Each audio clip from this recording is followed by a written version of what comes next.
Welcome back into Talking Fitchburg. This morning, we do this the third Friday.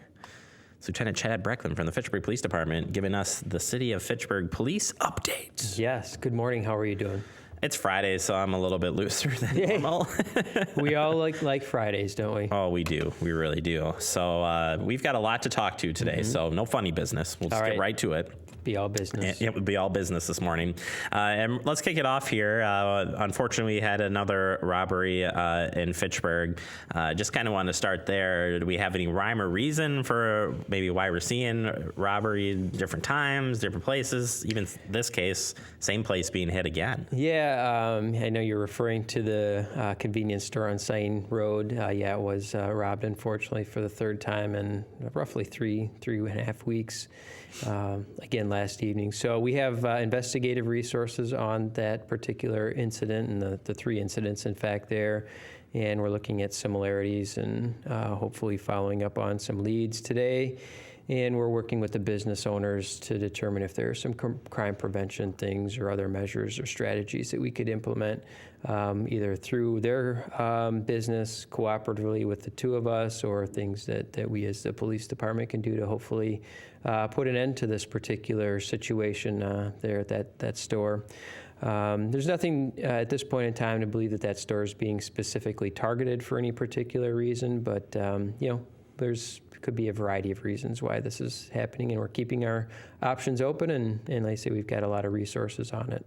We've talked a lot in the past about crimes of opportunity. It is that behind these robberies? Like, is it, people aren't being in these stores at these times, or, they're kind of spying out. I don't know how you kind of interpret that, but it's just kind of curious. Convenience stores and businesses can be crimes of opportunity, if there's not adequate crime prevention measures taken, or employment procedures, I should say, like unsafe procedures with cash or things like that. And we don't have any indication that there's anything that's drawing anybody to this particular location. But obviously crimes against persons, those can be more of a crime against opportunity, or thefts and those sorts of things. And practicing good crime prevention is always a wise move. Know your surroundings, keep belongings out of sight, locked up, doors and windows secured, and those sorts of things. So you don't want to make yourself any easier for a target than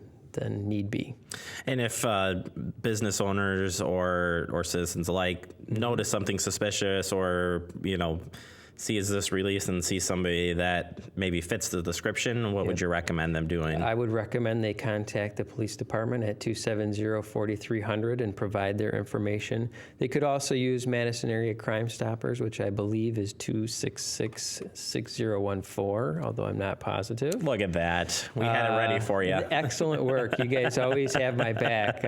We try. Every now and then my recollection and it can pull the Rolodex out rather easily. But and if there's a business owner or a property owner, homeowner, resident, or otherwise in the city of Fitchburg, and they have questions about crime prevention, all they have to do is give us a call, and we can try to assist them as best as possible in providing some tips and suggestions and so forth. Yeah, that'd be very helpful. Yep. You guys definitely would have the inside track on a lot of things, so hopefully businesses will take advantage of that. Yeah, absolutely. Also, we're still seeing, I know the last time we talked about this, and I hate to keep bringing it back up, but we've seen a lot of random shots fired cases, and just kind of wondering, do we have any updates there? I mean, a lot of it we've seen outside of Fitchburg, but it's not uncommon that we've seen it here as well. Unfortunately, we're not immune to these sorts of things happening. And as you referenced, we had a situation last week where a person was shot over on the west side. We have had a few incidents of shots fired this year. And we're doing a number of things to try to get a handle on that. And again, we're not immune. We're seeing these all over the city of Madison in particular. I think I just saw a news story that they had 9 within the last 9 days or something in various parts of the city.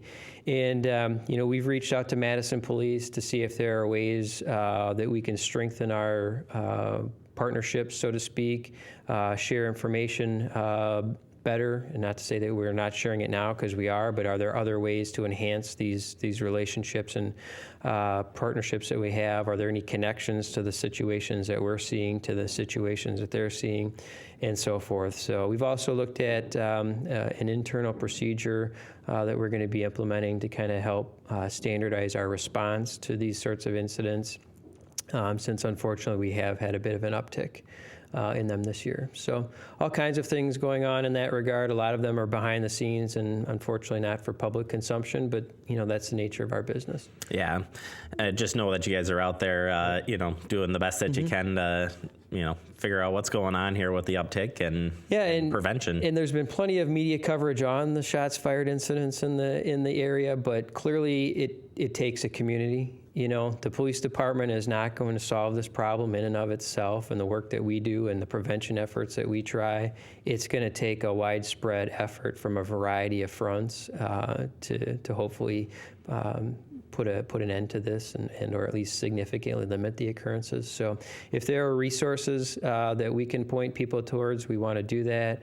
Obviously, we're seeing a number of community organizations kind of step to the forefront with a willingness to try to intervene in some situations and improve the situation. So there are resources available, and it's a matter of getting people pointed in the right direction and folks wanting to take advantage of utilizing those resources. Yeah, I'm glad you're able to touch on that, and we'll do our part too to try to get the word out for you guys as best we can as well. Thanks. So to wrap it up on a little bit lighter note here, this week you got to participate along with John Parker and K9 Durango on the kind of a fun check presentation from the Fitchburg Rotary in Verona Rotary Club. Yep. And just kind of wanted to comment that we've got some video here from the event, but kind of a nice gesture. And where does this check go to? Yeah, so the Fitchburg Verona Rotary Club was very generous in a $2,500 donation, as folks are seeing on the screen now, and that was part of a fundraising effort that they had done. They provided us with that check this week, and that specific donation has been earmarked for a safety measure in K9 Durango and Officer Parker's patrol car. Specifically, it'll be a device that measures the temperature in the car so that the temperature doesn't get too extreme, hot, cold, and endangers Drago. So the system has a feature that can alert the handler by phone, by app, notify multiple people. So the last thing we want to do is have a situation where there's been a failure of a car system and it puts the K9 in jeopardy. So very thankful for the donation, and quite thankful for a lot of the donations and all of the donations that have come in, small and large. Awesome. Well, I appreciate all the info that you give us. Certainly, it's definitely useful, and glad that the K9 keeps getting the donations, and thanking the community certainly is a plus here for everything. So absolutely. Thank you for what you guys are doing. You're welcome. You're rocking it, and you're going to stay right here with me.